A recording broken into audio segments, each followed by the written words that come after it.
The Rhine Valley brought me forth. That highly favoured and benign region, which must be among the sweetest regions of the habitable globe. Here, sheltered from rough winds by the mountains, and happily exposed to the southern sun, flourish those famous communities whose very names make the wine connoisseur's heart rejoice. And here, too, only a few years after the glorious founding of the German Empire, I first saw the light of day. The gay city of Mainz was very near, and could be reached in half an hour by narrow-gauge railway. How many summer-time excursions we made, my parents, my sister Olympia, and I, by boat, by carriage, or by train. I can still see my father in his comfortable checked summer suit, as we sat in the garden of some inn, a little way back from the table, because his paunch prevented him from drawing up close, immersed in his enjoyment of a dish of prawns washed down with golden wine. I come from an upper-class, though somewhat dissolute family. My father, though corpulent, possessed much personal charm, and to the end of his days remained a great favourite with the ladies. He owned the firm of Engelbert Krull, makers of the now discontinued brand of champagne, Lorelei Extra Cuvée. Their cellars lay on the banks of the Rhine, not far from the landing, and often as a boy I used to linger in the cool vaults, wandering pensively along the stone-paved passages, examining the array of bottles which lay on their sides in slanting rows. The firm of Engelbert Krull paid unusual attention to the outside of their bottles. Their necks were liberally wrapped in gleaming silver foil, and their swelling bellies bore a flaring red label. Designed by my godfather Schimmelprester, it bore a number of coats of arms, my father's monogram, the brand name, Lorelei Extra Cuvée, all in gold letters, and a female figure, arrayed only in bangles and necklaces, sitting with legs crossed on top of a rock, her arm raised in the act of combing her flowing hair. Unfortunately, the quality of the wine was not entirely commensurate with the splendour of its label. "Krull," my godfather Schimmelprester would say to my father, "your champagne ought to be forbidden by law. What sort of vinegar goes into that brew? The stuff's simply poison." Our villa was a charming little estate on a gentle slope that commanded a view of the Rhine. The terraced garden was liberally adorned with earthenware gnomes, mushrooms, and all kinds of lifelike animals. There were several grottos, and a fountain whose streams made an ingenious figure in the air, while silvery goldfish swam in its basin. The interior decoration of our house was both cosy and cheerful. Pleasant nooks offered repose, and in one corner stood a real spinning wheel. Countless downy cushions covered in embroidered silk were strewn everywhere on sofas and daybeds, for my father loved to have a soft place to lie down. Over the front door was an ingenious mechanism, activated by air pressure, as the door closed, which played, with a pleasing tinkle, the opening bars of a Strauss melody. Such was the home in which I was born one mild, rainy day in May, a Sunday to be exact. If reports are true, the birth was slow and difficult. It appears that I made no attempt to aid my mother's efforts, showing no eagerness whatever to enter the world, which later I was to love so dearly. Nevertheless, I was healthy, well-formed, and thrived most promisingly at the breast of my excellent wet nurse. An imaginative child, my games of make-believe gave my family much entertainment. I have often been told that when I was still in dresses, I liked to pretend I was the Kaiser. I would sit silent in my little cart, while my nurse was instructed to inform all we met who I was. "I'm taking the Kaiser for a drive," she would announce, bringing her hand to the side of her head in an awkward salute, and everyone would pay me homage. What a glorious gift is imagination!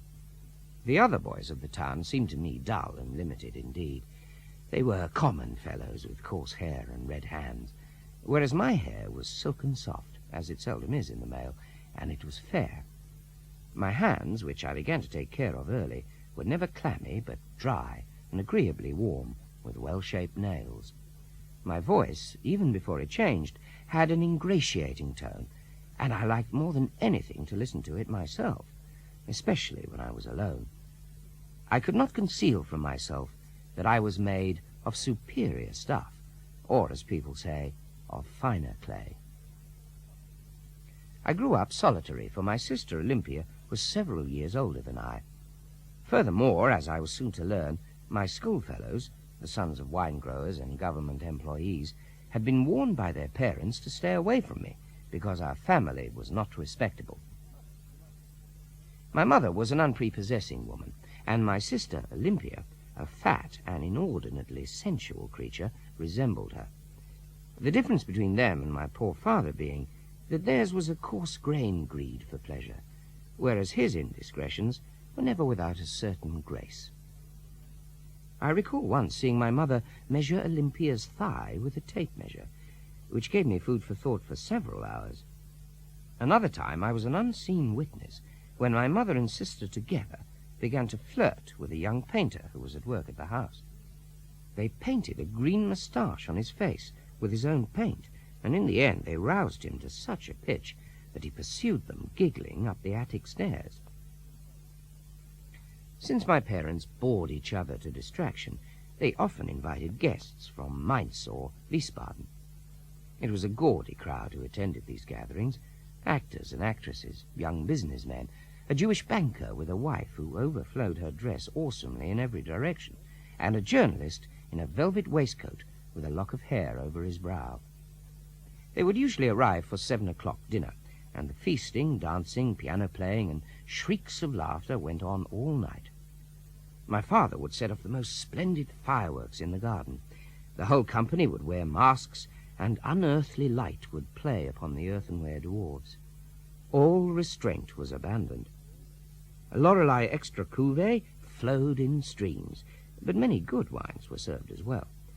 After dinner, when cigar smoke began to eddy around the gas chandeliers, there were dancing and games of forfeit. As the evening advanced, I used to be sent to bed, but since sleep was impossible in that din, I would wrap myself in my red woolen bedspread, and in this costume return to the feast, where I was received by all the ladies with cries of joy. Dancing was unconstrained, and the games became a pretext for kissing and fondling. The ladies bent low over the backs of chairs to give the gentlemen exciting glimpses of their bosoms, and the high point of the evening would come when some joker turned out the gaslight amid general uproar and confusion. It was mostly these social affairs that provoked the town gossip, but I learned early that it was also rumored that my poor father's business was in desperate straits, and that the expensive fireworks and dinners would inevitably furnish the coup de grace. The summer that I was 8 years old, we went to spend several weeks at the famous resort of Langenschwalbach. My father was taking mud baths for his gout, and my mother and sister made themselves conspicuous on the promenade by the exaggerated size of their hats. There, as elsewhere, our opportunities for social advancement were meagre. Yet I liked Langenschwalbach. The tranquil, well-regulated existence and the sight of aristocratic, well-groomed people in the gardens satisfied an inner craving. But the strongest attraction of all was the daily concert. I am a fanatical lover of music. Even as a child, I could not tear myself away from the pretty pavilion, where a handsomely uniformed band played selections and medleys under the direction of a leader who looked like a gypsy. For hours on end I would crouch on the steps of the bandstand, enchanted to the marrow of my bones. In particular, I was thrilled by the gestures of the violinists, and when I went home I delighted my parents with an imitation performed with 2 sticks, one long and one short. The family, and especially my father, burst into enthusiastic applause. Being in high spirits, he conceived a little joke with the connivance of the long-haired little conductor. They bought a small cheap violin and greased the bow with Vaseline. I was dressed in a pretty sailor suit, complete with gold buttons, silk stockings, and shiny patent leather shoes. And one Sunday afternoon I took my place beside the little conductor and joined in the performance of a Hungarian dance. The public, both distinguished and undistinguished, streamed up from all sides and crowded in front of the pavilion to look at the infant prodigy. My pale face, my complete absorption in my task, the lock of hair falling over my brow, my childish hands, captivated all hearts. When I finished with a full sweep of the bow across the fiddle strings, the garden resounded with applause. I was picked up and set down on the ground, where I was overwhelmed with praises and caresses. The most aristocratic ladies and gentlemen stroked my hair, patted my cheeks, and called me an angel child. An aged Russian princess, dressed from head to toe in violet silk, kissed my brow.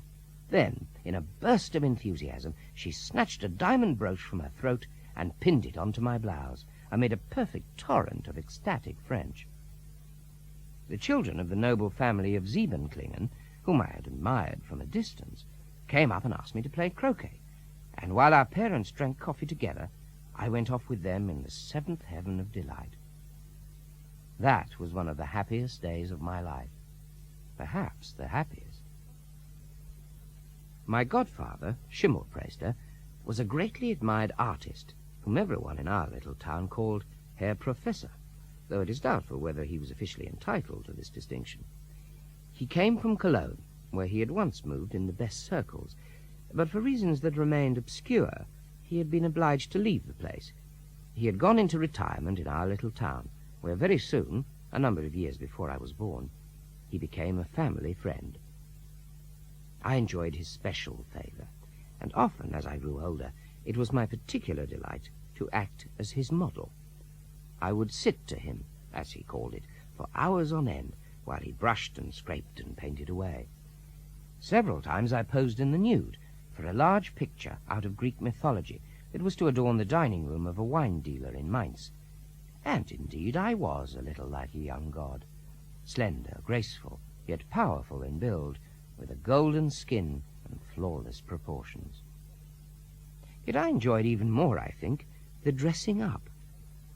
"It is a natural costume, boy," my godfather would say, meaning that everything became me, and that in each disguise I looked better and more natural than in the last.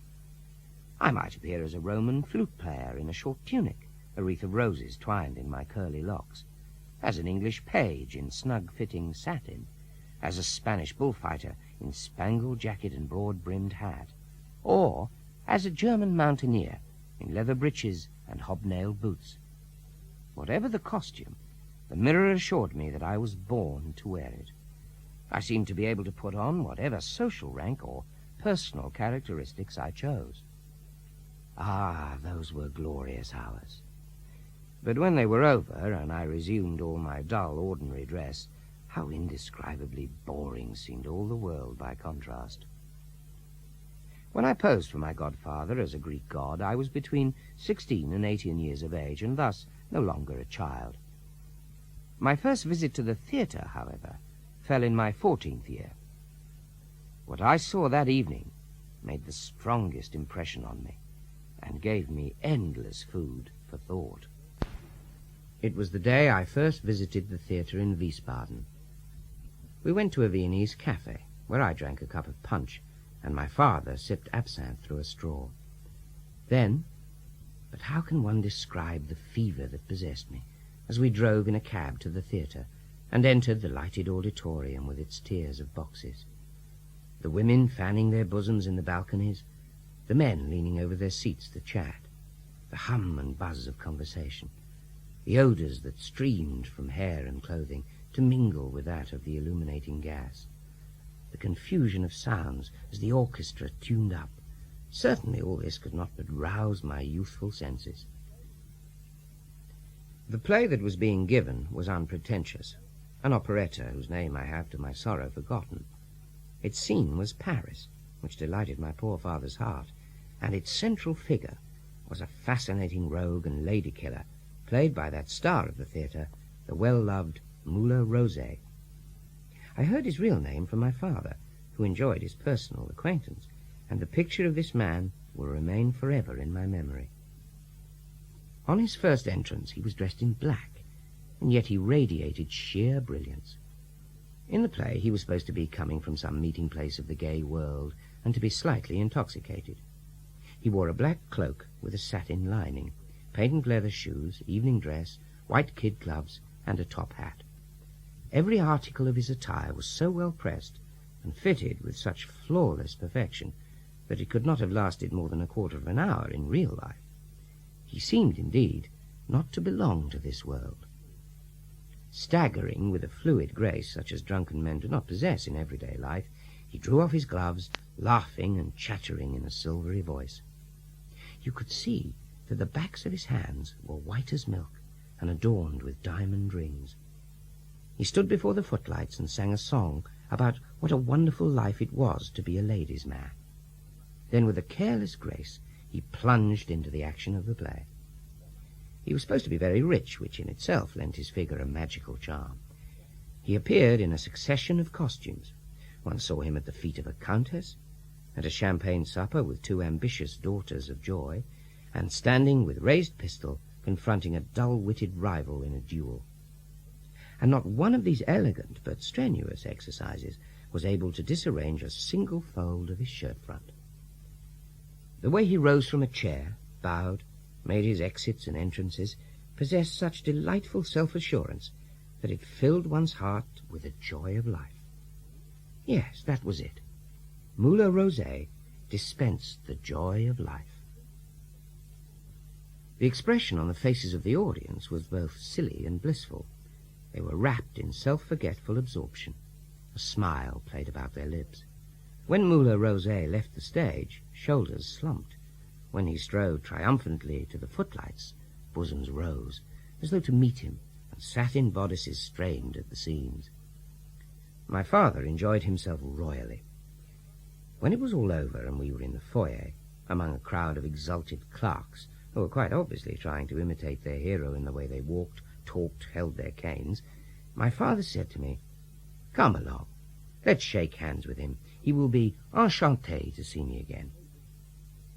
Our way lay through a narrow iron door into the wings. The half-darkened stage was animated by the eerie activity of scene-shifting. A girl in red livery, who had played the role of a lift boy, was leaning against the wall, sunk in thought. My poor father pinched her playfully where her figure was at its broadest, and asked her the way to the dressing-rooms, which, irritably, she pointed out.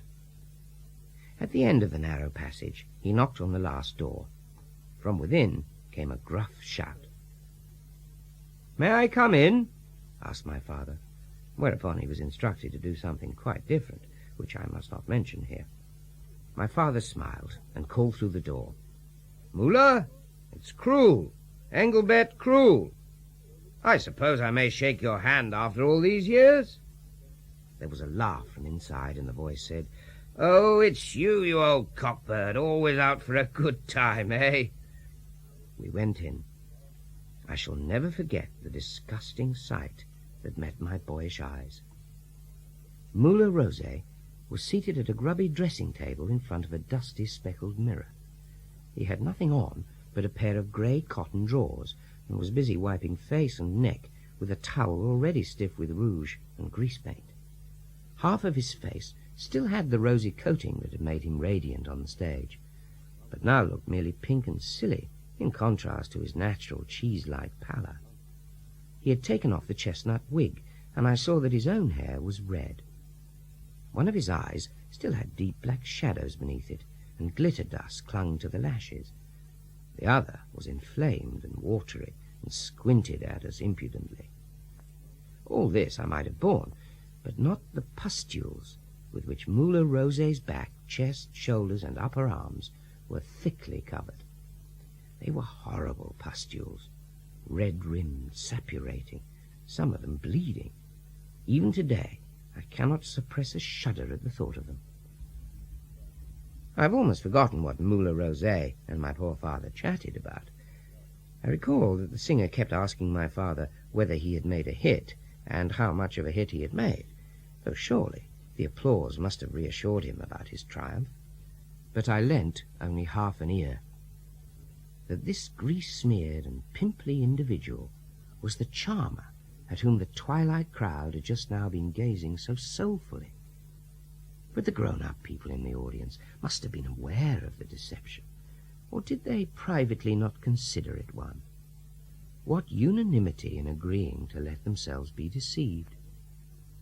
Again and again in the following days and weeks my thoughts returned to this subject with trance-like persistence.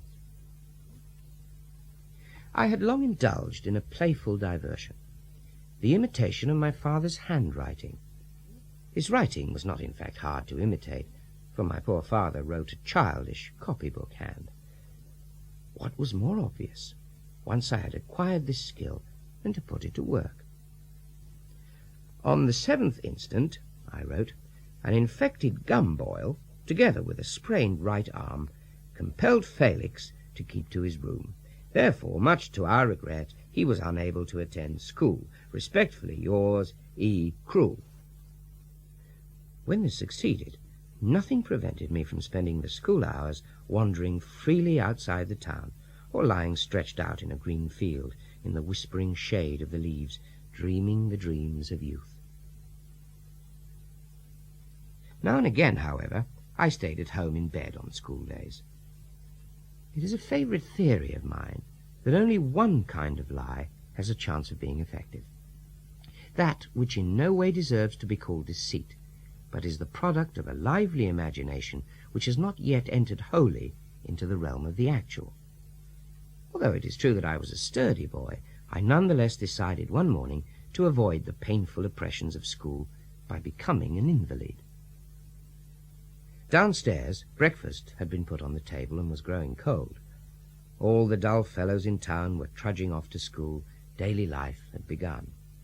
The morning was cold, and all I needed to do was to throw off the covers for a few moments in order to bring on the most convincing attack of chills and chattering teeth. I closed my eyes and then opened them to their widest extent, making them look appealing and plaintive. I put my basin on a chair beside my bed and awaited the moment when somebody would come to look for me. That happened rather late, for my parents loved to lie abed, and so 2 or 3 school hours had passed before my mother came downstairs and into the room. I looked at her wide-eyed. "My head, pains in my bones. Why am I so cold?" I said, speaking with effort. Starting up in bed with a fitful shuddering motion, I drew my basin toward me and bent over it with spasmodic twitchings and contortions of my whole body. "Nothing in me," I gasped. "Threw it all up in the night." And then I launched upon my main effort, a prolonged attack of cramps and retching, which made it seem that I would never breathe again. "I'll send for Doozing," my mother exclaimed, rushing out of the room. An hour later, Dr. Doozing arrived. He thumped my chest and listened to me all over, peering down my throat with the aid of a spoon handle, and finally was forced to express his opinion. "Migraine," he said. "No cause for alarm. I prescribe rest, no visits, little conversation, and preferably a darkened room. I'll write a prescription." Indeed, the medical profession is not different from any other. Its members are, for the most part, ordinary empty-headed dolts, ready to see what is not there and to deny the obvious. And so he prescribed his acid tablets or his tonic wine, and I was left to spend the day alone. When my healthy young appetite rebelled at a diet of gruel, I would get cautiously out of bed, noiselessly open the top of my little desk, and avail myself of the chocolates that almost always lay there in abundant store. Where had I procured them? Well, they had come into my possession in a strange, almost admittedly, and I had dropped in many times to buy cheap sweets, fruit drops, or barley sugar. But on going in one day, I found it empty, not only of customers, but of assistants as well. There was a little bell on the spring over the door, and this had rung as I entered, but I was, and remained, alone. It was a narrow room, with a rather high ceiling, and crowded from floor to ceiling with things to eat. There were rows and rows of hams and sausages of all shapes and colours, white, yellow, red and black, fat and lean and round and long. Bright translucent glass bottles of honey, marmalade and jam. There were glass showcases where smoked mackerel, lampreys, flounders and eels were displayed.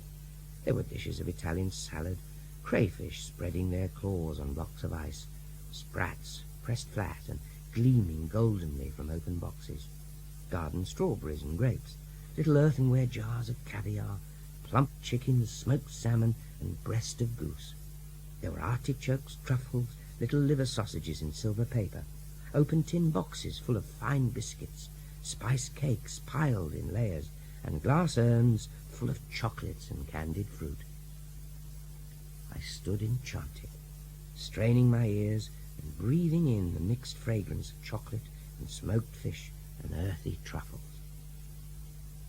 My mind was filled with memories of fairy tale kingdoms, where children might fill their pockets and boots with precious stones. I spoke into the silence, saying, "Good day," in quite a loud voice. No one answered, and my mouth literally began to water like a spring. I made one rapturous grab into the nearest glass urn, filled, as it chanced, with pralines, slipped a fistful into my coat pocket, and in the next second was safely round the corner. No doubt you will accuse me of common theft. I will not deny the accusation. I will simply refuse to contradict anyone who chooses to mouth this paltry word, which does violence to all the finer meanings of life. Whatever I have done or committed, it has always been first of all my deed, not Tom's, or Dick's, or Harry's. I am a favourite of the powers that be, and composed of finer flesh and blood. For whatever reason, the delicatessen shop occasionally proved to be unattended at noon. Very likely nothing was ever missed.